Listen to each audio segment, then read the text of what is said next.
apa kabar? Semoga kalian semua dalam keadaan sehat ya. Setelah sekian lama kita tidak berjumpa di sekolah, hari ini saya akan mengajak kalian semua untuk beribadah bersama. Walaupun kita tidak bertemu langsung, tetapi semoga situasi ini tidak mengubah semangat kalian untuk beribadah ya teman-teman. Nah, sebelum kita memulai ibadah, marilah kita bersaat teduh sejenak. Saat teduh dimulai.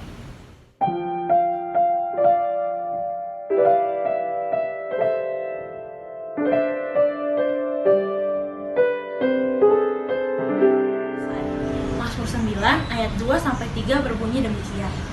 Aku mau bersyukur kepada Tuhan dengan segenap hatiku. Aku mau menceritakan segala perbuatanmu yang ajaib. Aku mau bersukacita dan bersukaria karena Engkau. Bermazmur bagi namamu, Dia Maha Tinggi.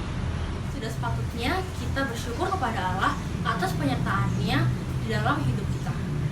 Saya tahu bahwa sekarang ini kita sedang dihadapkan oleh masalah atau situasi yang sangat sulit. Tapi percayalah bahwa Allah tidak pernah meninggalkan kita. Oleh sebab itu, marilah kita puji Dia dan mengucap syukur atas semua karyanya yang luar biasa di dalam kehidupan kita dengan menyanyikan pujian dari NKB 5, Seluruh Dunia Hai Nyanyikanlah.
Marilah kita bersatu di dalam doa. Terima kasih karena Engkau tetap menyertai kami di masa-masa yang sulit ini, sehingga kami dapat berkumpul bersama untuk melakukan ibadah online. Bimbinglah kami di dalam ibadah ini sehingga kami dapat mendengarkan firman-Mu dengan baik dan dapat menerapkannya di kehidupan kami hari lepas hari. Terima kasih Tuhan, hanya dalam nama-Mu kami berdoa dan bersyukur. Haleluya. Firman Tuhan adalah pedoman kita, kekuatan kita, dan juga sebagian dari hidup kita. Firman Tuhan memberikan kita sukacita, kedamaian, dan juga pengampunan. Nah, sebentar lagi kita akan mendengarkan firman Tuhan yang akan dibawakan oleh Bapak Yohanes ABS. Oleh karena itu, marilah kita persiapkan hati kita dan juga pikiran kita untuk menyambut firman Tuhan dengan menyanyikan lagu dari NKB 119, Nyanyikan Lagi Bagiku.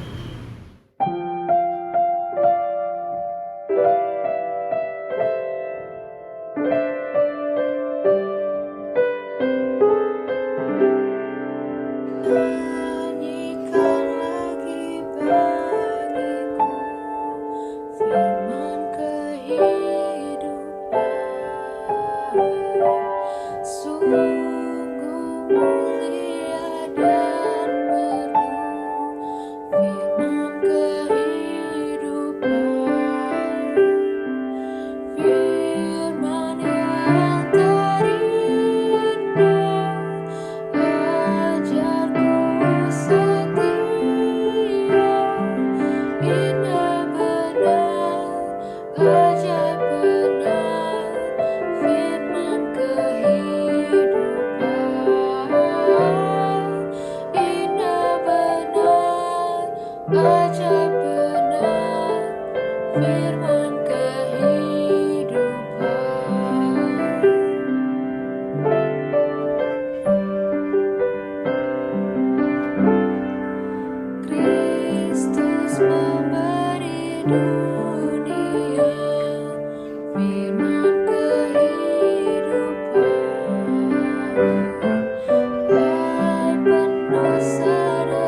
firman kehidupan.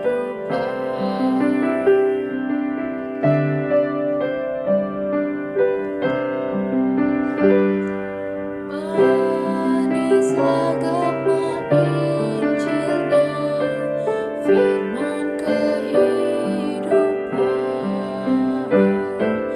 Damai yang punan diberinya, firman kehidupan. Yesus juru selamat, sumber segala rahmat, indah benar, ajaib benar, firman kehidupan.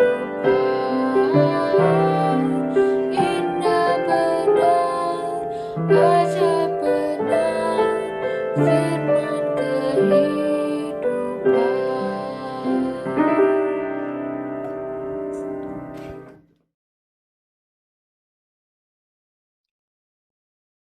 Oke, baik. Sebelum kita bersama-sama membaca dan merenungkan firman Tuhan, mari kita bersatu dalam doa.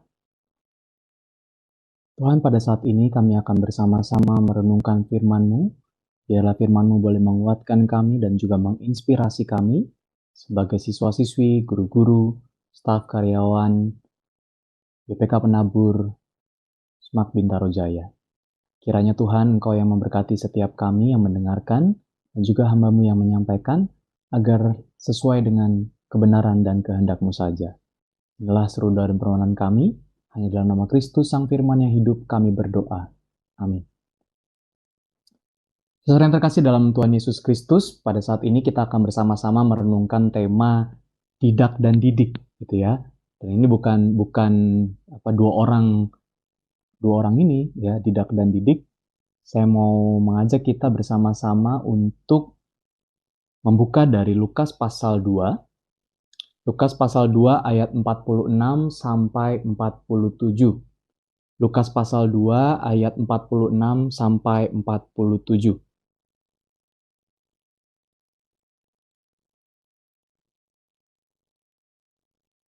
Sudah ketemu? Oke. Mari saya akan membacakan untuk kita sekalian. Sesudah 3 hari, mereka menemukan dia dalam bait Allah. Ia sedang duduk di tengah-tengah alim ulama, sambil mendengarkan mereka dan mengajukan pertanyaan-pertanyaan kepada mereka. Dan semua orang yang mendengar dia sangat heran akan kecerdasannya dan segala jawab yang diberikannya.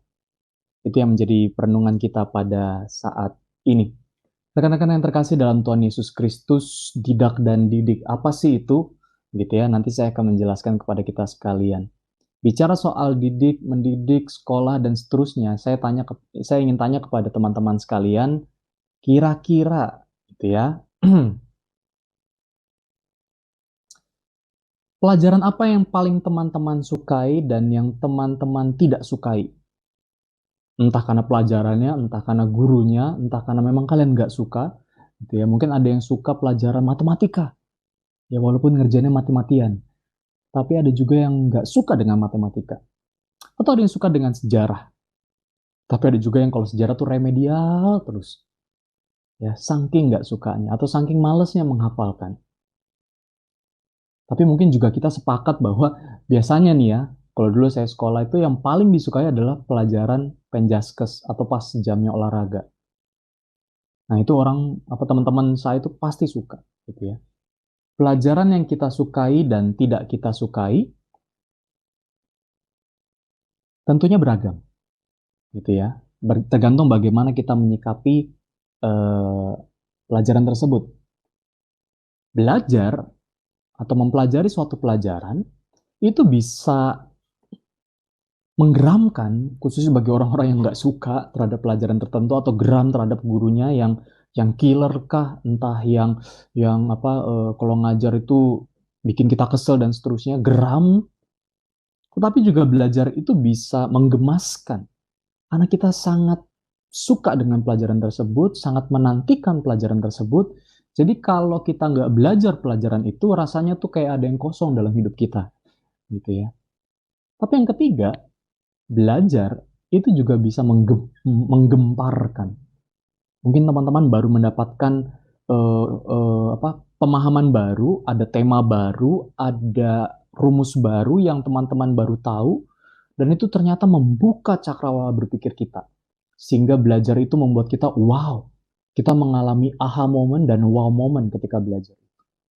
Bisa oleh karena pelajarannya, bisa oleh karena gurunya, yang karena gurunya itu kita merasa bahwa, wih, hebat banget nih orang. Asik ya kalau dia ajar guru A, guru B, guru C, dan seterusnya. Nah, teman-teman yang terkasih dalam Tuhan Yesus Kristus, kita mau belajar bagaimana Yesus sendiri pun juga mengalami tiga hal tadi, ataupun juga orang-orang di sekitar Yesus yang mengalami tiga sikap belajar tadi.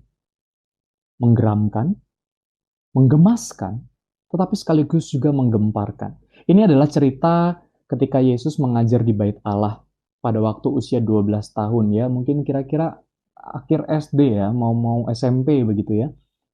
Nah, menariknya adalah ketika Yesus mengajar di Bait Allah, itu sebenarnya juga dia sedang belajar. Kita akan melihat bagaimana sikap Yesus ketika dia di Bait Allah dan apa yang dia lakukan. Ya, ada 3D teman-teman yang Yesus lakukan di Bait Allah ketika dia duduk bersama dengan ahli-ahli Taurat dan juga orang-orang di sekitar itu. Ahli Taurat adalah para guru-guru agama begitu ya, para pendidik-pendidik, tapi juga imam-imam. Kita lihat kegiatan belajar mengajar ala Yesus. Yang pertama adalah Yesus duduk. Duduk di sini merupakan sebuah sikap yang santai, sikap yang setara, bersahabat tetapi serius. Pengajaran yang dilakukan tadi digambarnya di pelataran Bait Allah, di tangga, duduk bersama, tidak ada yang merasa bahwa aku lebih tinggi dan seterusnya. Nah, tetapi di sini yang menarik, selain mereka duduk bersama, yang dilakukan oleh Yesus adalah dengar. Yesus menyimak pembicaraan para ahli Taurat, pembicaraan apa yang sedang mereka bicarakan, dan biasanya ketika pembicaraan di Bait Allah itu bicara soal pengajaran, soal doktrin, dogma, dan seterusnya. Nah, ketika Yesus duduk bersama, Yesus dengar para ahli Taurat, tetapi juga ada diskusi di antara mereka. Inilah tanya jawab yang dilakukan oleh Yesus dan juga oleh orang-orang yang melihat Yesus. Nah, ketika tiga hal ini terjadi, yang terjadi adalah tadi, tiga sikap belajar. Menggeramkan, tidak sedikit orang-orang yang geram dengan kenapa kok anak kecil bisa mengajar sedemikian hebatnya, bisa berbicara sedemikian hebatnya. Mereka terpukau dengan kecerdasan Yesus. Gitu ya. Jadi orang geram gitu, ada yang geram. Ini bisa menjadi apa ya? Bisa menjadi ancaman ini. Tapi juga gemas. Anak kecil 12 tahun bisa berbicara dengan demikian dan itu sangat luar biasa. Dan juga menggemparkan karena pernyataan-pernyataan Yesus adalah pernyataan-pernyataan penuh hikmat.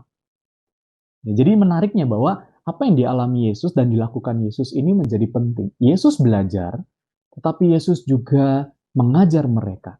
Bukan hanya sekadar mengajar ajaran, tetapi juga karena sikap dia, atau kita lihat konteks dia yang masih 12 tahun di tengah orang-orang dewasa, maka di situ ada sesuatu yang menarik. Yaitu Yesus mengatakan bahwa anak kecil pun juga bisa menjadi inspirasi untuk belajar bagi yang lain. Ya, istilahnya adalah ada perbedaan usia di antara mereka. Nah, disinilah kita mau melihat belajar dari sikap Yesus, dari apa yang Yesus lakukan bersama dengan orang-orang di sekitarnya, khususnya ketika Yesus mengajar di Bait Allah. Ada dua hal yang dilakukan oleh Yesus, yaitu didak dan didik. Mungkin teman-teman kalau kata didik masih familiar gitu ya. Tapi kalau kata didak, mungkin apaan sih? Teman-teman, tapi saya yakin familiar dengan kata autodidak. Kamu kok bisa main musik? Belajar di mana? Oh, saya autodidak. Oh, kamu bisa fotografi? Oh, saya autodidak. Autodidak belajar sendiri. Iya, didak itu berasal dari bahasa Yunani, didakos, yang artinya adalah belajar. Self-teaching, mengajar diri sendiri. Atau belajar untuk diri sendiri, begitu ya. Dan biasanya, ini merupakan sebuah proses belajar mengajar, menginstruksi untuk memperoleh pengetahuan, kemampuan, dan ajaran yang benar. Ini sangat terkait dengan kognitif dan ability, kemampuan kita, didak. Sementara, Yesus juga memberikan sikap yang kedua, yaitu didik, bahwa ada proses belajar mengajar untuk melatih membentuk budi pekerti, sikap, karakter, nilai-nilai, etika, dan seterusnya. Loh, dari mana? Ya tadi saya mengatakan bahwa ini Yesus masih usia 12 tahun. Anak kecil dalam konteks Yahudi adalah orang kelas 2, meskipun dia laki-laki. Tapi di sini Yesus menunjukkan bahwa walaupun dia masih anak kecil kala itu ya, masih 12 tahun atau pra-remaja atau remaja, tetapi dia bisa menunjukkan bahwa dia memiliki hal-hal yang baik untuk dibagikan dan orang-orang sekitarnya pun memberikan atensi, memberikan perhatian terhadap dia. Mereka pun belajar dari Yesus. Nah, di sini adalah pola didik Yesus yang juga memberikan bahwa aku juga setara loh. Aku juga patut kalian perhatikan. Nah, ini didik, membentuk orang-orang yang ada di sekitar Yesus. Jadi dua sikap ini, fungsi ini menjadi penting, didak dan didik. Dan itulah sebenarnya menjadi fungsi yang juga harus ada di dalam sekolah. Sekolah menjadi tempat untuk mendidak, tetapi juga sekolah menjadi tempat untuk mendidik. Saya tekankan lagi, sekolah menjadi berfungsi untuk mendidak, mengajarkan pengetahuan yang baik, guru-guru mengajarkan pelajaran-pelajaran dengan benar, tepat, tetapi juga gak kalah pentingnya adalah mendidik. Kalian bukan hanya diajarkan, tetapi juga dididik, dibentuk moralnya, dibentuk karakternya, sifatnya. Ya, maka tugas guru ini menjadi tugas yang mulia karena dia juga memberikan pengetahuan, tetapi juga memberikan teladan. Guru digugu dan ditiru. Ini juga penting bagi para guru sekalian. Jadi didak dan didik itu menjadi hal yang penting dalam kehidupan sekolah, dalam kehidupan belajar mengajar. Untuk pengetahuan kognitif, tapi juga untuk budi pekerti kita. Nah, teman-teman yang terkasih dalam Tuhan Yesus Kristus, bulan Mei ini menjadi bulan menarik karena juga berbarengan dengan Hari Pendidikan Nasional yang kita rayakan atau kita peringati di Sabtu kemarin, gitu ya. Dan di situ, Depdiknas atau Depdikbud itu mengambil tema di tengah situasi kita yang sedang menghadapi pandemi adalah ini, belajar dari COVID-19. Di Hari Pendidikan Nasional justru kita diajak untuk belajar dari COVID-19. Apa sih yang bisa kita pelajari? Apa sih yang menjadi insight buat kita di tengah pandemi ini sebagai status teman-teman sebagai seorang pelajar dan juga sebagai pengajar, yaitu para guru, staf, dan karyawan? Belajar dari COVID, apa yang bisa kita pelajari? Ada dua hal. Tadi kalau fungsi sekolah atau fungsi belajar mengajar adalah didak dan didik, maka dua fungsi itu juga ada di dalam tema kita ataupun juga di dalam tema Hardiknas belajar dari COVID. Teman-teman sadar atau tidak kita diajak untuk autodidak, belajar sendiri. Lewat apa? Ini, learning from home. Teman-teman, teknologi membantu kita ketika kita tidak bisa berjumpa secara fisik, termasuk sekarang. Saya khotbah pun juga tidak berjumpa dengan teman-teman sekalian, Bapak Ibu guru sekalian. Nah, ini ada autodidak. Kalian harus belajar sendiri, memacu diri sendiri. Ya, biasanya bangun, masuk itu tandanya bel. Sekarang teman-teman harus bangun, lalu buka laptop, buka HP, harus siap dengan pengajaran pertama, entah kalian sudah mandi atau belum, begitu ya. Tapi autodidak itu harus berjalan. Belajar sendiri, teman-teman dipaksa, diharuskan untuk mengerjakan tugas sendiri dan seterusnya. Ya mungkin realita dan ekspektasi itu bisa berbeda. Ekspektasi bangun pagi, buka laptop, ngerjain tugas diselesaikan, selesai, istirahat, kerjain lagi, selesai. Itu ekspektasi. Tapi realitanya kan kita nggak tahu ya. Bangun tidur, buka laptop, buka Google Meet, pasang foto, atau di mute, tidur lagi. Kita nggak tahu. Bapak Ibu Guru mungkin juga nggak tahu. Tetapi juga autodidak. Ini menjadi penting. Bahkan Bapak Ibu Guru juga diajak untuk autodidak terhadap penggunaan teknologi dalam mengajar. Ini sebuah disrupsi, iya. Tetapi menjadi sesuatu yang mungkin ke depannya kita perlukan. Ya. Tetapi disinilah bahwa apa yang Tuhan Yesus inspirasikan, mendidak, menambah pengetahuan, menambah kemampuan di tengah pandemi ini, justru kita bersama-sama dilatih untuk berdikari, untuk punya kemandirian dalam belajar. Yang kedua, tadi autodidak. Tetapi juga jangan lupa, autodidik. Apa maksudnya? Mendidik diri sendiri? Iya, pandemi 19 atau pandemi COVID-19 ini mengajak kita, mengharuskan kita untuk mendidik diri sendiri. Apa? Ini, jaga diri dan jaga keluarga dengan melakukan hal-hal yang baik untuk diri. Apa? Pendidikan diri sendiri. Makan makanan sehat, olahraga, ataupun juga istirahat yang cukup, cuci tangan, rajin cuci tangan, dan seterusnya. Padahal kalau cuci tangan kan dari kecil kita diajarin. Tapi seringkali kita lupa. Ya, habis megang apa, tiba-tiba udah pakai buat makan, dan seterusnya. Nah, sekarang, pandemi COVID-19 ini mengajar kita untuk autodidik terhadap diri sendiri. Menyayangi diri sendiri dengan mendidik diri sendiri. Ya, sehingga kita pun juga terlindung, tetapi kita juga melindungi orang lain. Ketika tubuh kita sehat, diri kita bersih, berelasi dengan setidaknya anggota keluarga kita, orang tua kita, adik kakak kita, itu kita pun juga menjadi aman, menjadi nyaman. Nah, biarlah didik dan didak di tengah situasi pandemi COVID ini terus berlangsung, teman-teman. Bapak Ibu guru juga tetap diberikan semangat untuk mengajar meskipun tidak bisa bertatap muka, dan juga teman-teman sekalian juga harus bertanggung jawab. Buka laptop untuk belajar, buka HP untuk belajar, bukan untuk main game doang. Ya, guru ngomong seolah-olah seperti siaran radio. Kalian harus mendidik diri kalian harus mendidak diri kalian. Karena para guru tetap melakukan tugasnya demi kalian. Dan biarlah semangat Hari Pendidikan Nasional belajar dari pandemi COVID-19 itu bisa menginspirasi kita untuk tetap semangat, tidak menyia-nyiakan waktu meskipun kita harus di rumah. Maka kesempatan belajar seharusnya juga menjadi kesempatan yang kita perjuangkan dan terus kita lakukan. Tuhan memberkati kita. Saat hening untuk kita sekalian.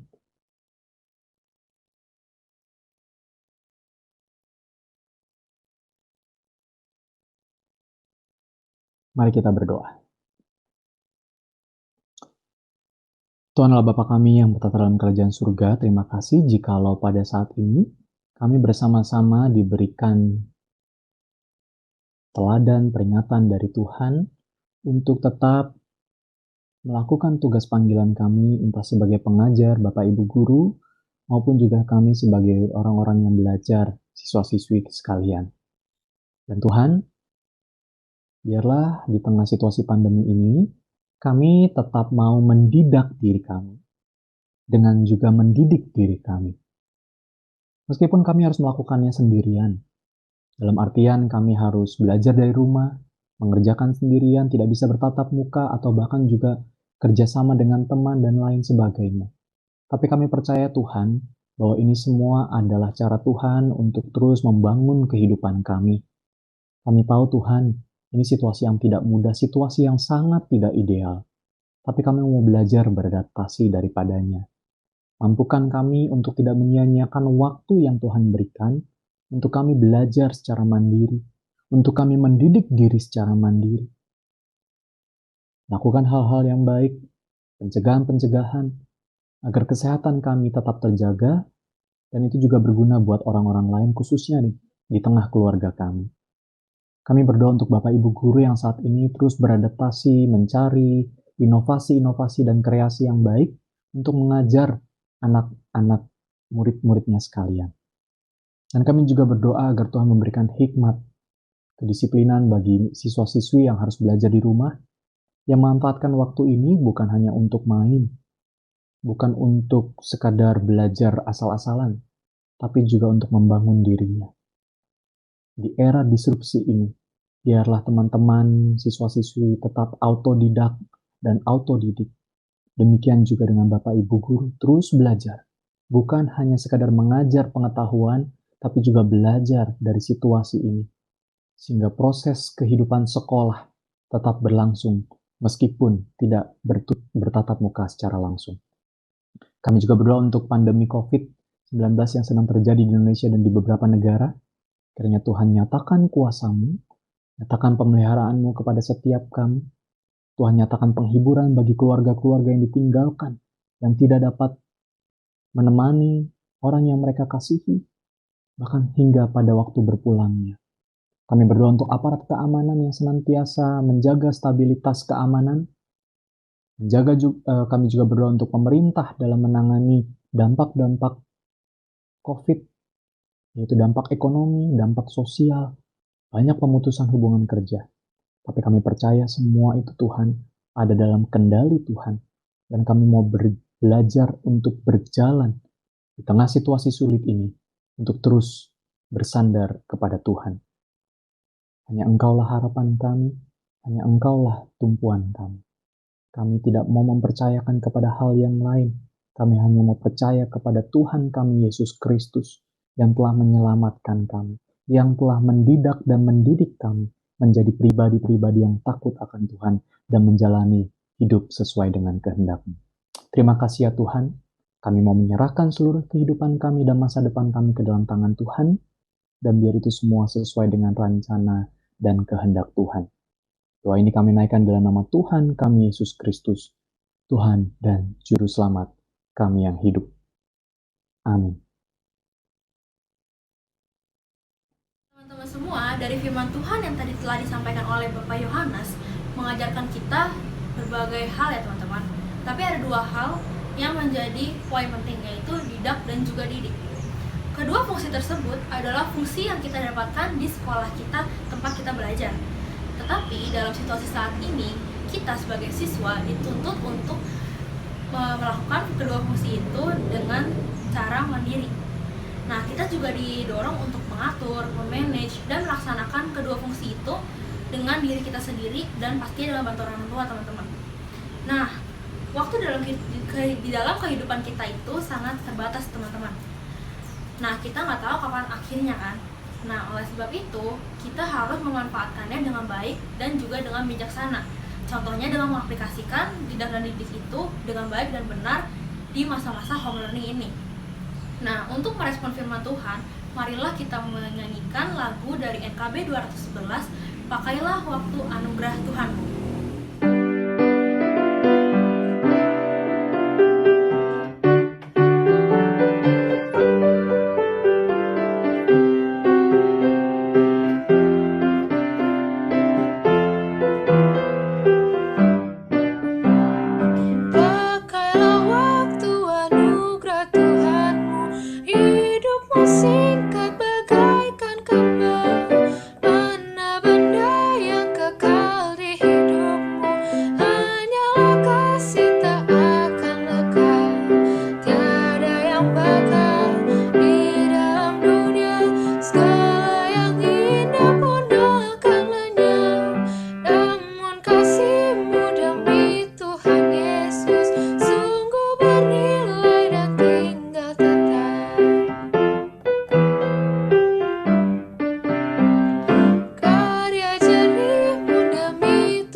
Rekan-rekan yang terkasih dalam Tuhan Yesus Kristus,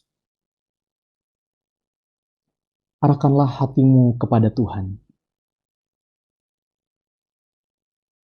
Jadilah saksi Kristus, terpujilah Tuhan. Rekan-rekan yang terkasih, marilah kita jalani kehidupan kita sehari-hari dengan terus bersandar kepada Tuhan, dengan terus mau belajar meskipun tak dapat bertatap muka, tetap mau mendidik diri untuk memiliki kehidupan dan juga kemandirian yang baik sehingga kesehatan kita terjaga. Dan kini menjalani itu semua kita memohon berkat dari Tuhan. Kiranya kuasa Allah, Bapa, Anak, dan Roh Kudus senantiasa mengiringimu dalam perjalananmu, dalam menapaki setiap harimu. Dan kiranya kasih dan sukacita ilahi senantiasa menguasai hatimu, menguasai seluruh kehidupanmu, dan engkau terus melangkah maju dalam berkarya, belajar, dan juga hidup sesuai dengan kehendak Tuhan. Amin.